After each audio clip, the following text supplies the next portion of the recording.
रुख करते अगली खबर का, जहां राजस्थान में कांग्रेस के महामंथन की आज से शुरुआत होगी। उदयपुर में आज से 3 दिन कांग्रेस का चिंतन शिविर चलेगा। कांग्रेस ने इस कार्यक्रम का नाम नव संकल्प चिंतन शिविर दिया है। सोनिया गांधी और राहुल गांधी समेत पार्टी के तमाम बड़े नेता कार्यक्रम में शामिल रहेंगे। खबर है कि आने वाले चुनावों के लिए कांग्रेस चर्चा करेगी।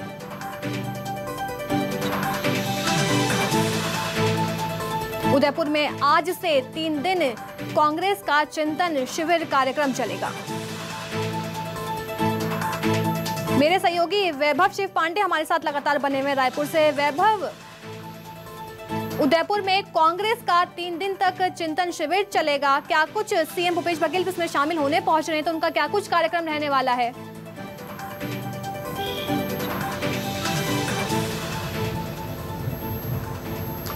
देखिए, इस चिंतन शिविर में मुख्य रूप से जो कांग्रेस शासित प्रदेश है वहाँ पे किस तरह से जनता के लिए काम किया जा रहा है, जन सरोकारों का ध्यान रखा जा रहा है, इस पर मंथन होगा। और जो नीतियाँ राज्य सरकारों ने अपने अपने स्तर पर बनाई है उसकी समीक्षा भी होगी, उसकी चर्चा होगी। और क्या उसी मॉडल पर आने वाले 2024 में कांग्रेस पार्टी चुनाव लड़ सकती है, क्या वो मुद्दे शामिल हो सकते हैं, इस पर विचार विमर्श किया जाएगा।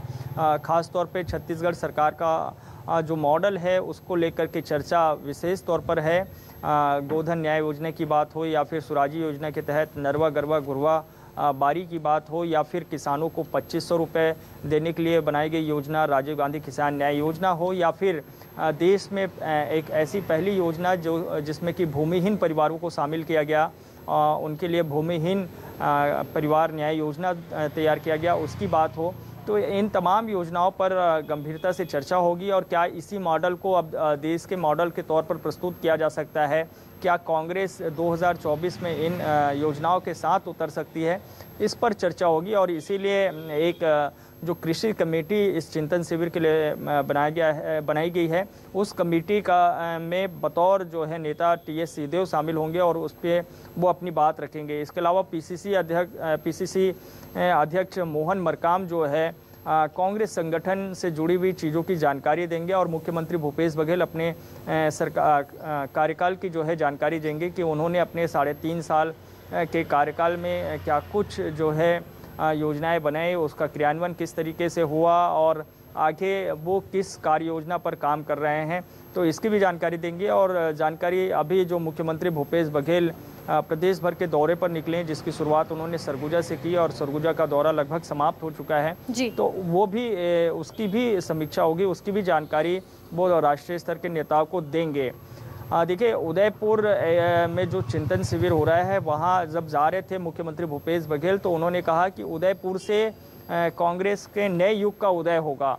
तो ये एक बड़ी बात मुख्यमंत्री भूपेश बघेल कह रहे हैं। और निश्चित तौर पे अब कांग्रेस शायद वहाँ से कुछ अलग अंदाज में दिखाई दे जब आगे 2024 के चुनाव में कांग्रेस पार्टी जाए। तो 2002 में ही इसी तरीके से माउंट आबू में जब कांग्रेस का चिंतन शिविर हुआ था, तब कांग्रेस ने काफ़ी बड़ा जो है नेताओं के साथ चर्चा और विचार विमर्श किया था। और हमने देखा था कि 2004 में कांग्रेस सरकार में लौटे थे। तो इसी तरीके से 2013 में जब राजस्थान के जयपुर में चिंतन शिविर हुआ था, तब भी ऐसी कांग्रेस के तमाम नेता जुटे थे और राजस्थान में कांग्रेस की वापसी हुई, छत्तीसगढ़ में कांग्रेस की वापसी हुई थी जी। तो कांग्रेस के लिए ये चिंतन शिविर, नव संकल्प चिंतन शिविर काफ़ी महत्वपूर्ण है सभी लिहाज से, चूँकि 2023 में छत्तीसगढ़ में भी चुनाव होने हैं, राजस्थान में भी चुनाव होने हैं, जहाँ पे अभी कांग्रेस की सरकारें हैं। जी बिल्कुल, वैभव हमारे साथ बने रहिए, आगे भी आपसे खबरों पर लगातार अपडेट हम लेते रहेंगे। रायपुर से एक और बड़ी खबर, जहां राज्यसभा चुनाव का ऐलान हो चुका है। छत्तीसगढ़ की 2 सीटों पर अब चुनाव होंगे। चुनाव का ऐलान होते ही दावेदारों की चर्चाएं तेज हो गई हैं। अभी 2 में से 1 सीट कांग्रेस की है और 1 बीजेपी के पास है, और इस चुनाव में दोनों सीटों पर कांग्रेस की जीत लगभग तय मानी जा रही है। राज्यसभा चुनाव का ऐलान हो चुका है। छत्तीसगढ़ की 2 सीटों पर चुनाव होंगे। मेरे सहयोगी वैभव शिव पांडे हमारे साथ रायपुर से जुड़ गए हैं। वैभव, राज्यसभा चुनाव का ऐलान हो चुका है, छत्तीसगढ़ की 2 सीटों पर चुनाव होंगे, क्या कुछ ज्यादा जानकारी है इस पूरे मामले को लेकर?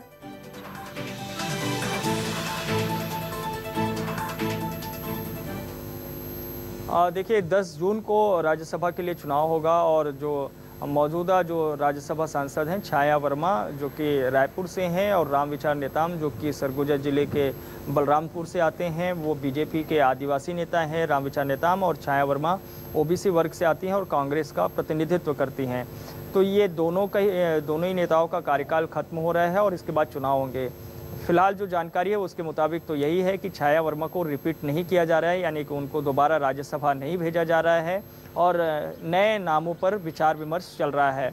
तो जो नए नाम है उसमें कई सारे नाम सामने आए हैं, जिसमें कि मुख्यमंत्री भूपेश बघेल के जो सीएम सलाहकार हैं 4 में से 3 उनके ही नाम सामने आए हैं। एक तो विनोद वर्मा है जो कि मुख्यमंत्री भूपेश बघेल के राजनीतिक सलाहकार हैं, दूसरे रुचिर गर्ग हैं जो कि मुख्यमंत्री भूपेश बघेल के मीडिया सलाहकार हैं, और तीसरे मुख्यमंत्री भूपेश बघेल के संसदीय सलाहकार हैं राजेश तिवारी, उनका नाम है। इन तीनों ही नेताओं के नामों की चर्चा है कि इनमें से किसी एक को राज्यसभा भेजा जा सकता है। हालांकि सिर्फ अभी तक चर्चा है, कोई बहुत मजबूती से ये खबर सामने नहीं आई है। इसी तरीके से गिरीश देवांगन हैं जिनके नाम की चर्चा है। गिरीश देवांगन प्रदेश कांग्रेस संगठन में जो है लंबे समय तक उपाध्यक्ष रहे, उसके बाद फिर वो अभी वर्तमान सरकार में खनिज विकास निगम के अध्यक्ष हैं। उनके नाम की भी चर्चा है और वो मुख्यमंत्री भूपेश बघेल के काफ़ी करीबी माने जाते हैं और उनके कॉलेज समय के मित्र बताए जाते हैं। तो उनके नाम पर भी चर्चा हो रही है, चूँकि ये पिछड़ा वर्ग का प्रतिनिधित्व करते हैं। देवांगन समाज छत्तीसगढ़ में एक मजबूत समाज है और उस समाज से फिलहाल कांग्रेस के पास कोई बड़ा चेहरा नहीं है, कोई बड़ा लीडर नहीं है, तो उनको इसके तौर पर तैयार किया जा सकता है।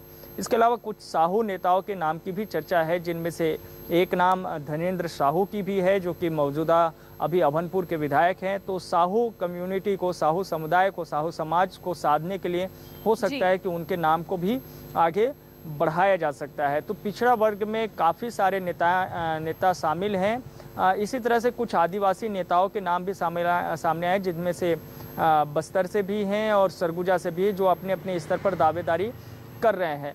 लेकिन दोनों ही सीट जो कांग्रेस की झोली में जाने वाली हैं, उनमें से जो बातें निकल कर सामने आ रही है उसके मुताबिक एक सीट संभवतः जो है कांग्रेस के किसी राष्ट्रीय स्तर के नेता को दिया जा सकता है और दूसरे सीट छत्तीसगढ़ से यहाँ पे किसी को दिया जाएगा। और बताया जा रहा है कि चूँकि महिला सांसद एक राज्यसभा में है, तो एक पुरुष सांसद यहाँ से भेज दिया जाए तो संभवतः ऐसा लग रहा है कि किसी ओबीसी वर्ग के चेहरे पर ही मुहर लग सकती है, किसी ओबीसी वर्ग के चेहरे के नाम पर मुहर लग सकती है। जी बिल्कुल, बहुत बहुत शुक्रिया वैभव तमाम जानकारी देने के लिए। बता दें कि राज्यसभा चुनाव का अब ऐलान हो चुका है। छत्तीसगढ़ की 2 सीटों पर चुनाव होंगे और चुनाव का ऐलान होते ही दावेदारों की चर्चाएं तेज हो गई। अभी 2 में से 1 सीट कांग्रेस पर है और बीजेपी के पास है। चुनाव में दोनों सीटों पर कांग्रेस की जीत लगभग तय मानी जा रही है। बहुत बहुत शुक्रिया वैभव में तमाम जानकारी देने के लिए।